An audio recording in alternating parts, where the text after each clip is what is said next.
हाँ हाँ हाँ, ठीक है मनोज काका, आप यहाँ पर बीजेपी को बता रहे हैं ये आपका भी प्यार और ये सम्मान, ये आदर बाबा साहेब भीमराव अंबेडकर के लिए, ये भी तो अभी ताजा ताजा ही जागा है। अंबेडकर आपके कब प्रतीक थे? 60 के दशक में या 70 के दशक में या 80 के दशक में?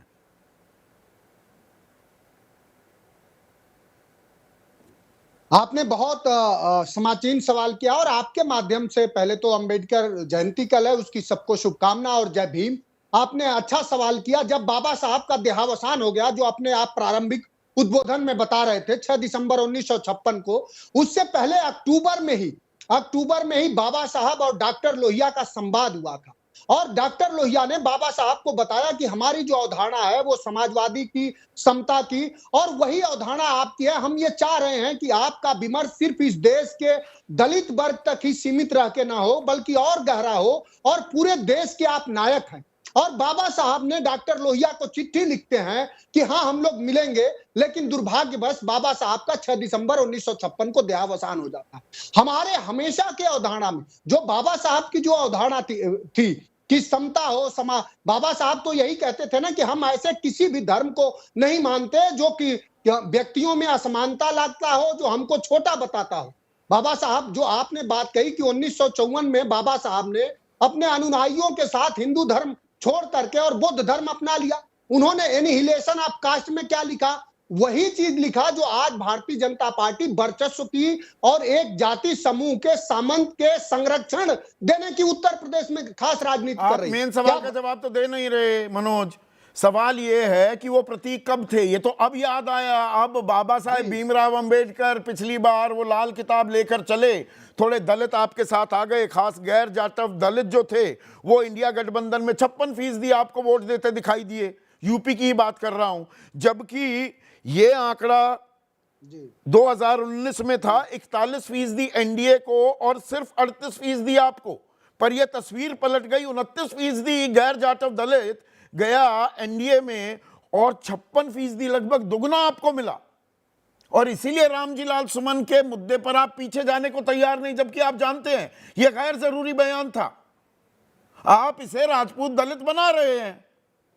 यही तो राजनीति, आप राजनीति कर रहे हैं, वो काट निकाल रहे हैं। थोड़ा आप समय दीजिए।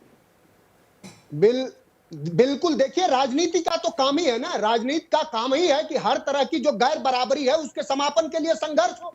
और अगर गैर बराबरी है, आज के भी लोकतांत्रिक समाज में भी एक दलित जो देश के सर्वोच्च सदन में अगर कोई ऐतिहासिक संदर्भ की बात करते हैं, उसमें उनका लहजा भले ना ठीक हो, लेकिन उन्होंने जो बात कही है उसको कई सारे देश के इतिहासकारों ने उसका समर्थन करा है कि ऐसा हुआ था। इब्राहिम लोधी को हराने के लिए राणा सांगा जी ने आमंत्रित किया था बाबर को। इतनी बात तो बहुत सारे लोग सच मानते हैं, लेकिन इसके मायने क्या है कि एक लोकतांत्रिक देश में एक दलित के घर पर जाकर के सरकार संरक्षित जो गुंडे हैं वो तलवारें लहराएंगे? यही लोकतंत्र है, यही बाबा साहब को मानने वाले लोग हैं। और जो ये पंच तीर्थ की बात कर रहे थे, वो जो बात है ना कि मूर्ति को माला और विचारधाराओं पे ताला, तो वो भारतीय जनता पार्टी करना चाहती है। भारतीय जनता पार्टी का, इनको मैं ठीक से बता अगर भीम संवाद हो रहा है, अगर मैराथन का आयोजन हो रहा है, अगर टॉकथॉन हो रहा है, तो आपके पेट में दर्द क्यों हो रहा है मनोज? ये सम्मान तो डिजर्व करते थे ना किसी तरह बाबा साहेब, ये सम्मान तो डिजर्व करते थे। मैं बाबा साहब तो समता का सम्मान समाज बनाना चाहते थे ना। वो कौन लोग थे जो बाबा साहब के चावरदार आंदोलन में, जब बाबा साहब ने तालाब का पानी पी लिया तो उसके बाद तालाब का शुद्धिकरण कराया गया, वही लोग आज अखिलेश यादव को मुख्यमंत्री रहने के बाद उनका घर धुलवा रहे हैं। वही विचारधारा है जो कि राजस्थान में एक दलित नेता विरोधी दल को मंदिर में चले गए तो मंदिर धुलवाए, और उस विचारधारा का पोषक भारतीय जनता पार्टी है।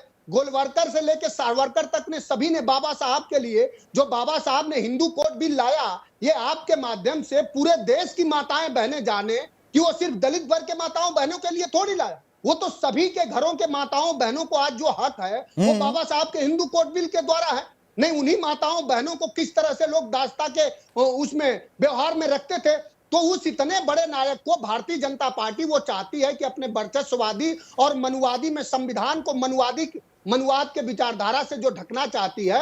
अखिलेश यादव जी का पूरा विमर्श यही है कि इस देश में अब संविधान की गहराई और महत्व बढ़े और मनुवाद का विचार का। इनसे पूछिए बीजेपी से कि गोलवरकर ने क्यों कहा कि ये 3 रंग तो खराब हैं, 3 रंगों पर किसने टिप्पणी की? और जब बाबा साहब ने बुद्ध धर्म अपना लिया तो किसने ये कहा कि इससे कोई फर्क नहीं पड़ता?